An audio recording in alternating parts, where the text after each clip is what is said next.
Welcome to my channel. The Middle East is no stranger to conflict, but June 2025 marked a turning point.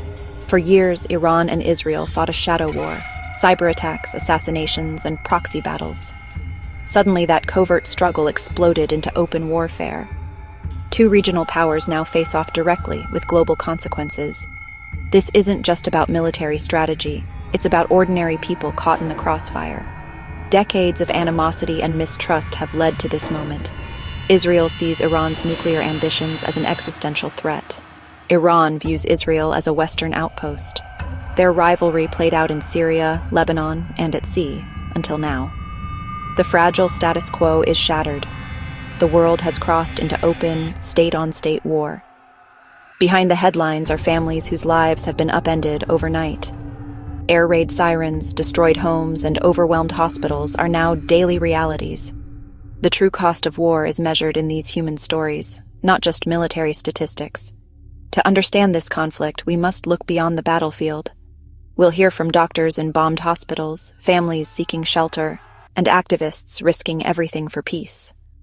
Among them is Nobel laureate Narges Mohammadi, calling for an end to the violence. This is the story of a conflict that threatens to spiral out of control, and the people living through it.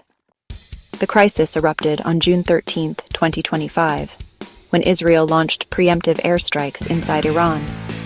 Their goal crippled Iran's nuclear program and military capabilities. Israeli jets struck the Arak reactor, missile sites, and military bases. Over 200 targets in total. This was no longer a secret war. Israel was sending a clear message. Iran's response was swift and fierce.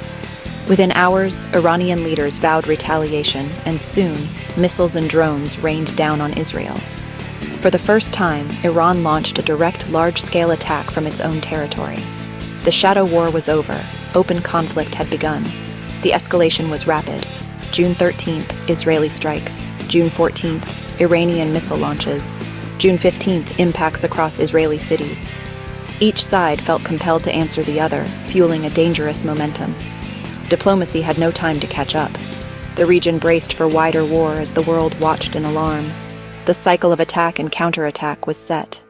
The international community scrambled to respond, fearing the conflict could engulf the region. The first days of this war changed the Middle East and the world forever. The stakes had never been higher. Drones have redefined this conflict. Both Iran and Israel use them for surveillance, sabotage, and direct strikes, changing the rules of engagement. Before the airstrikes, mysterious explosions rocked Iranian sites, later linked to Israeli drone sabotage. These covert attacks heightened paranoia and pushed both sides toward open war.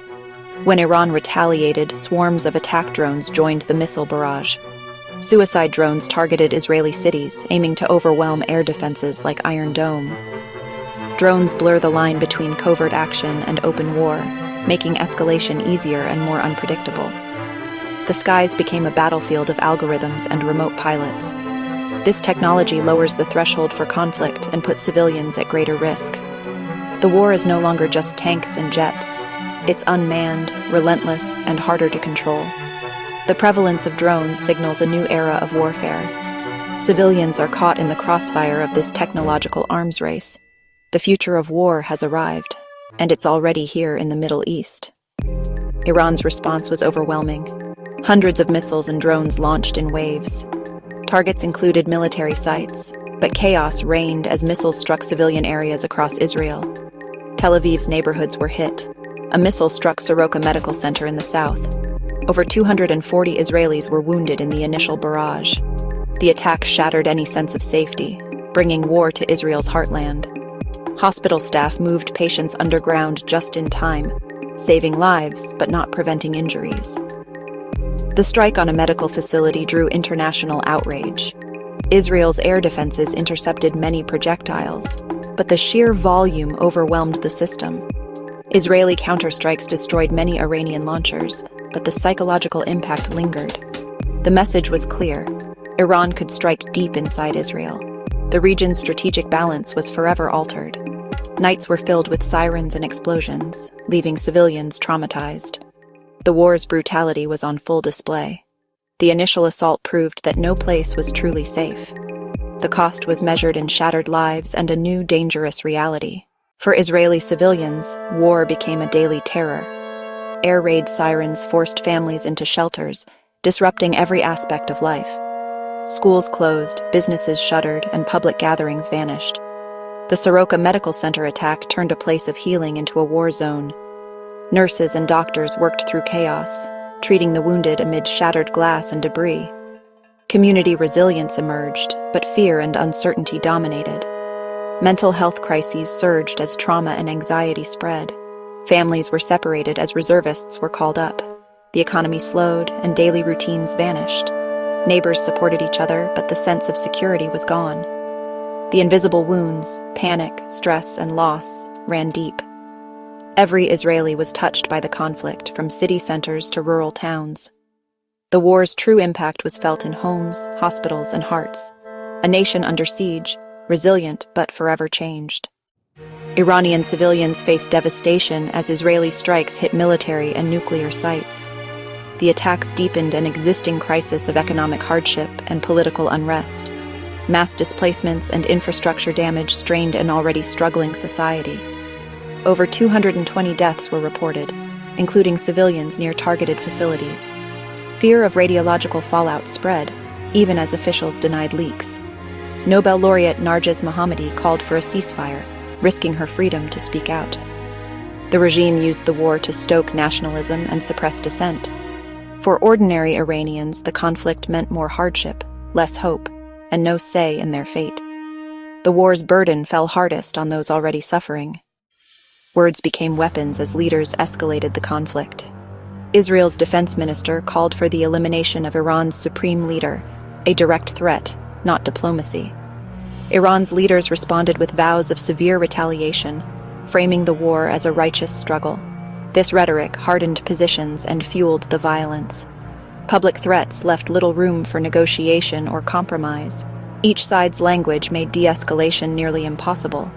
The war of words inflamed public opinion and emboldened military action. Leaders' statements became self-fulfilling prophecies, pushing both nations closer to all-out war. The world watched, wondering if anyone could pull back from the brink. Rhetoric and reality became dangerously intertwined. The conflict was now as much about pride and ideology as territory. The stakes grew with every speech. The world's major powers scrambled to respond. The U.S., Israel's closest ally, sent military support but hesitated to enter another Middle Eastern war. President Trump weighed options, torn between alliance and caution. Russia condemned Israel's strikes. China called for restraint and positioned themselves as mediators. Their involvement added layers of geopolitical rivalry. European powers pushed for de-escalation, fearing a refugee crisis and economic chaos. Many countries began evacuating citizens, signaling the seriousness of the threat. The United Nations called for a ceasefire but lacked unified backing. Diplomacy was urgent, but consensus was elusive. The risk of a wider war loomed over every decision. The world's response would shape what happened next. The Iran-Israel war sent shockwaves across the globe. Oil prices soared as the Strait of Hormuz, a vital choke point, was threatened. Higher energy costs and disrupted supply chains hit economies everywhere. Airlines rerouted flights, and businesses faced delays and uncertainty. Humanitarian crises multiplied, with aid agencies stretched thin. The world's focus shifted from Gaza to this new conflict, leaving some crises forgotten. Hospitals and infrastructure across the region struggled to cope. The war's impact reached far beyond the battlefield, into wallets, homes, and hearts worldwide. The interconnected world felt every tremor of this distant war. The cost was global and growing. The world stands at a crossroads: war or diplomacy. Further escalation could draw in Hezbollah, the U.S., and ignite a regional catastrophe. Diplomats race to prevent a multi-front war that could engulf the Middle East. Some call for an immediate ceasefire and negotiations. A possible deal: Iran limits its nuclear program in exchange for security guarantees and sanctions relief. Deep mistrust and hardline positions make this path difficult. Activists like Narges Mohammadi and courageous civilians offer hope for peace. The conflict is hybrid missiles, drones, cyber attacks, and rhetoric. Its consequences are global, its stories deeply human. The challenge: find a solution that chooses peace over devastation. The world must act before the window closes. The future depends on the choices made now. In the darkest times, shared humanity is the only way forward.